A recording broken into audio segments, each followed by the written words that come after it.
थोड़े से कुछ टफ क्वेश्चन डाले हैं। 2 पारी का पेपर हुआ है, फर्स्ट पारी और सेकंड पारी। फर्स्ट पारी का थोड़ा इजी, सेकंड का टफ तो नहीं कहा जा सकता, एवरेज, क्योंकि इसमें थोड़ा सा इंडिया जीके ज्यादा पूछ लिया गया।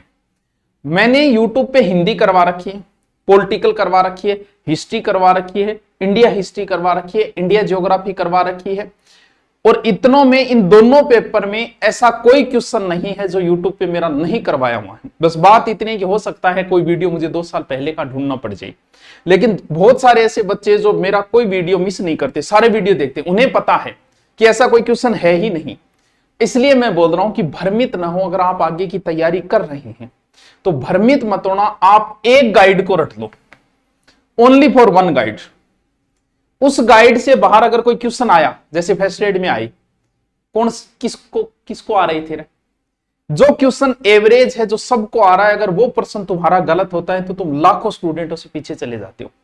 और जो क्वेश्चन किसी को आ ही नहीं रहा है, तुम सही करके भी क्या कर लोगे उसमें, और वो तुम छोड़ के आ जाते हो, तो तुम्हारी मेरिट के ऊपर, तुम्हारे सिलेक्शन में उस क्वेश्चन का कोई आधार नहीं है, क्योंकि तुक्के से सही हो गया, किसी का हो गया होगा।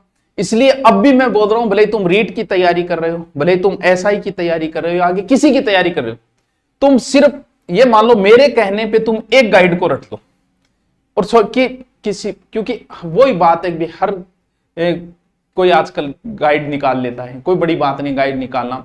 और वो उन चीजों में अगर आप फंसे रहे, दोस्त के पास गए, उसके पास नई गाइड है, वो उठा के ले आए, इधर गए, उसके पास नई किताब, वो उठा के ले, तो कितनी पढ़ोगे? ट्रेंड बदल गया का मतलब ये तो है नहीं कि महाराणा प्रताप का पिता बदल गया, रहना तो उदय सिंह ही है। ट्रेंड में क्या बदल गया ऐसे? तो अब आप देख लो, ये पटवार जैसी एग्जाम, बड़ी एग्जाम है, छोटी एग्जाम ने क्या ट्रेंड बदल गया ऐसे? वही क्वेश्चन आ रहे, जो कोई एक आधा टप पूछा है तो वो किसी को नहीं आ रहा, उससे मेरिट का, अरे तुम्हें 150 में से 150 लेके आने क्या? लेके ही नहीं आने, नहीं आने तो 4 क्वेश्चन अगर जो नहीं आ रहे वो आगे छोड़ दे यार, उनको क्या फर्क पड़ता है तुम्हारे सिलेक्शन में, उसके 10 आ गए होंगे।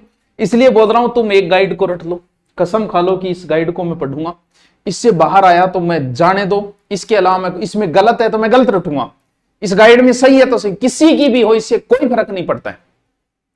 मैं हिस्ट्री करा रहा हूं 2000, मैं हिंदी करा रहा हूं 1000 रुपये में, और तुम कहीं 50,000 देके हिंदी पढ़ लेना, कोई अंतर नहीं, उसकी या एक बात ज्यादा होगी, एक मेरी कम होगी। मैं हिस्ट्री करा रहा हूं नॉर्मल 500-1000 रुपये में, हिस्ट्री का बैच है, और तुम लाख रुपये कहीं देके पढ़ रहे हो, नोट्स का मिलान कर लो भाई, क्या नया है? या तो एक बात मेरे वाले में ज्यादा है, या एक बात उसमें कम है, लेकिन चीजें वही रखी गई है। उसमें भी पृथ्वीराज चौहान, तराइन युद्ध सारी वही बता रहा है, वही हम बता रहे हैं, बस वही गाइडों का है। किसी गाइड में एक लाइन कम है यार, किसी में ज्यादा है।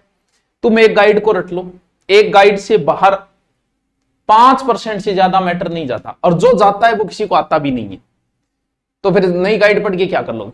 सर 5 कौन जा, 10 उठ जाए, तो फिर क्या फर्क पड़ता है यार, 10 चला जाएगा। सर 10 को नहीं 15 उठ जाए, फिर क्या फर्क पड़ता है?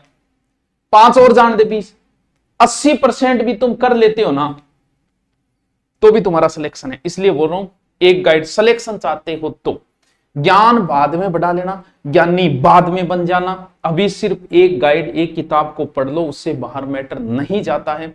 अगर जाएगा तो फिर किसी को आता भी नहीं, तो वही रहना है। कई बार ऐसा हो जाता है, कई बार पेपर टफ बन जाता है, फिर उसमें हम हवा बना लेते हैं, ये देखिए ये क्या हुआ, ट्रेंड बदल गया, अब मैं नए ट्रेंड से पढ़ाऊंगा, पुराना ट्रेंड मैं छोड़ दूंगा। इससे क्या कि बस अपना माहौल बनाना होता है, और बच्चा इससे डिप्रेशन में आ जाता है। तो बच्चों को डिप्रेशन में लाने का काम नहीं है हम अध्यापकों का, हमारा काम है बच्चे को डिप्रेशन से बाहर नहीं। अरे क्या ये कोई पेपर है क्या? अरे तुम 6 महीने तैयारी करते, तुम्हारा मोटिवेशन आता है, कैसा पेपर आया, 2 साल वाले भी देखो क्या हालत है।